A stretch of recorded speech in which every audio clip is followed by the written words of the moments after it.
What's up, everyone? It's Scotty with MoneyVest. So we are back with the old setup. I'm back in Dubai, back in my home.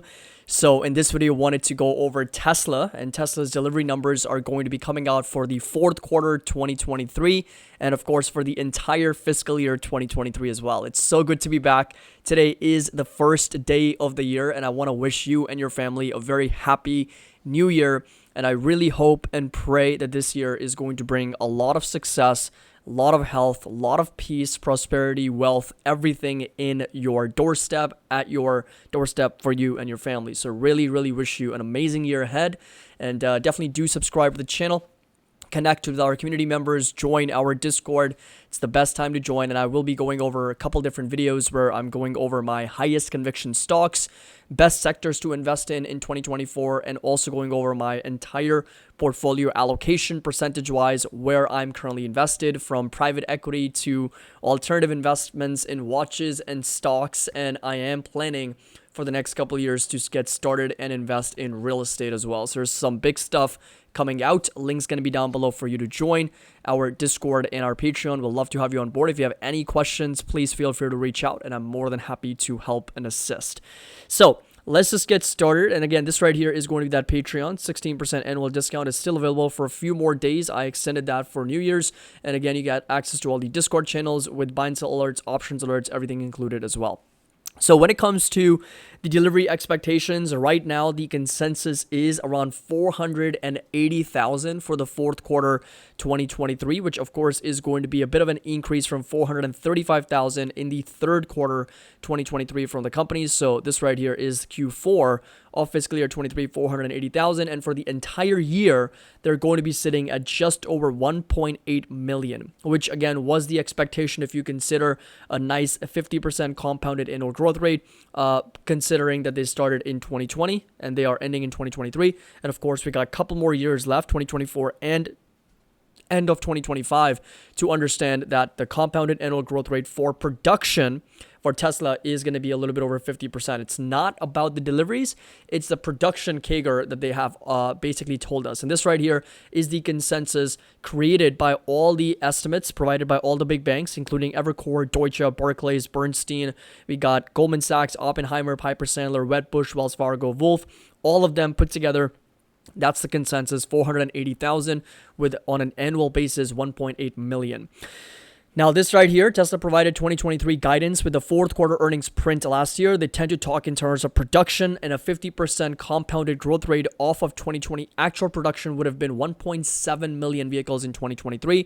So expectations for deliveries is a little bit higher, 1.8 million. And for 2024, applying a 50% cumulative growth would be at 2.5 million vehicles. And this right here was a poll from Gary Black, asking what would be the consensus from Tesla going into next year for 2024 deliveries. And most people, 42% people, expect Tesla to deliver 2.3 million vehicles or above.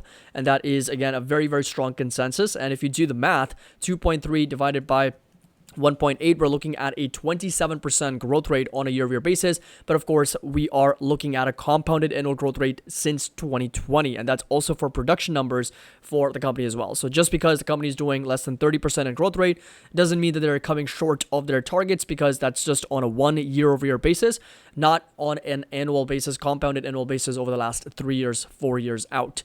This right here is going to be the company's earnings and of course revenue. And the biggest concern for Tesla has been the margins, and that has obviously been some one of the reasons why Tesla's been selling off and has been under a lot of pressure. Because if you take a look at these operating margins, they have just been going down. They've gone from 17.2% in the third quarter 22 to 16% to 11.4 to sub 10% to now sub 8%, and that was a decline of a full 10 percentage points on a year-over-year basis. And the same thing is also true for gross margins. If you take a look, this right here is going to be the gross margins for the company, going from 25.1% to 23.8 to sub 20 to sub 19 and now sub 18%, and a 719 basis points, a little bit over 7 percentage point drop for the company.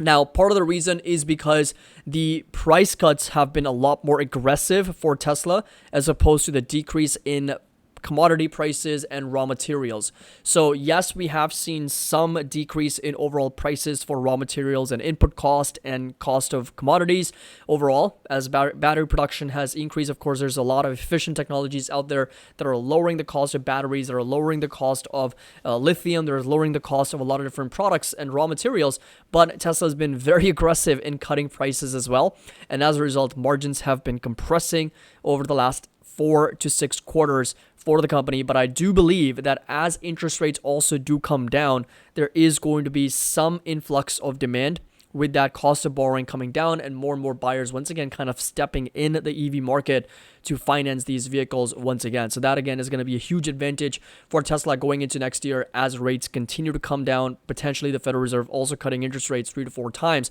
That of course is going to be a little bit of a lift in demand for Tesla, and margins can once again start to expand moving forward. So I do believe that maybe there's one more quarter. So in the fourth quarter of 23, maybe we see margins compress maybe a little bit more on a year-over-year basis, and that might eventually be the trough for the margins. And then from that point forward, we start to see that recovery in margins once again. But that again is the biggest concern for Tesla and shareholders, is the margin compression risk on the back of price cuts. This right here again are going to be the deliveries and the production numbers. In the third quarter, of course, we saw 435,000. That was up 27% on a year-over-year basis, and 480,000 is going to be that consensus for the fourth quarter, which Tesla will release here very soon, next week. In fact, this week, as we are kind of heading into this big week of unemployment numbers as well.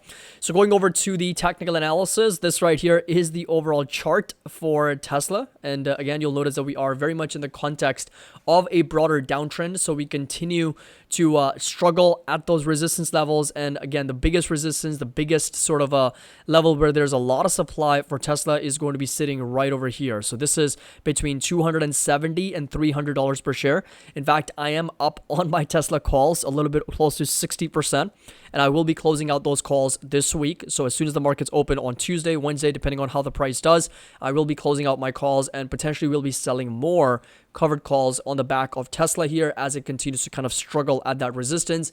And we'll find out if the delivery numbers are strong enough to get Tesla stock moving again. If not, then those covered calls, of course, are going to act as a hedge against that potential downside. I highly encourage everyone. So that's one of my messages for 2024 for you, is to please consider learning how to trade options. Please. And I know that there's this big stigma around options trading, that this is very risky, that it is not for investors. This is only for gambling.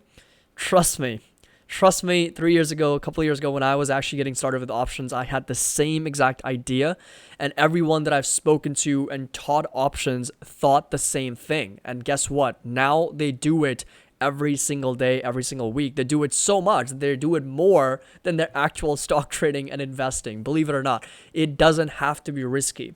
You can simply learn some of the most basic, most efficient strategies, the most optimal strategies, which are selling covered calls and cash secured puts, and your portfolio will thank you for it. Your cash flow will thank you for it, because it is not that complicated. You can make it a little bit more simple, and you don't have to overcomplicate things. Keep it very simple. Selling covered calls is essentially acting as a hedge against potential downside, and at the end of the day, if you do it right, it ends up being free money. You're literally getting free money for doing nothing, simply holding on to the shares and the cash that you have in your portfolio, and you're getting paid to hold cash and shares. So it actually does make a lot of sense. There is an options course available with the link down below if you want to join and of course take advantage of that. But anyway, Tesla's support level $240. So this right here is going to be that intermediate support. Of course, a much stronger level in the low 200s for Tesla. And of course, my fair value sitting all the way down here in the 150s, and a massive resistance, which we haven't broken out of in a very long time, sitting between $270 and $320 per share for this company. So that's where we are. Let me know in the comment section down below. What do you think about Tesla stock, and how do you see Tesla performing this year? And in terms of deliveries, what are your expectations? What is going to be that number? Let me know in the comment section down below. I am still bullish long-term on this company with the penetration with respect to electric vehicles, solar, battery production, of course, not to mention artificial intelligence, autonomous driving, Optimus robot. There's a lot of potential levers to pull on for growth from Tesla, but it still needs that execution. It still needs that validation, and interest rates are going to be a big piece of the overall puzzle in Tesla's story. So hope you guys enjoyed this video, found it helpful. If you did, make sure you drop a like. Don't forget to subscribe to the channel. Again, do check out the links down below for our Discord, for our Patreon if you want to join. Of course, be a part of our Money Vest community. I would really appreciate that. And as always, happy investing, and I'll see you all in the next video.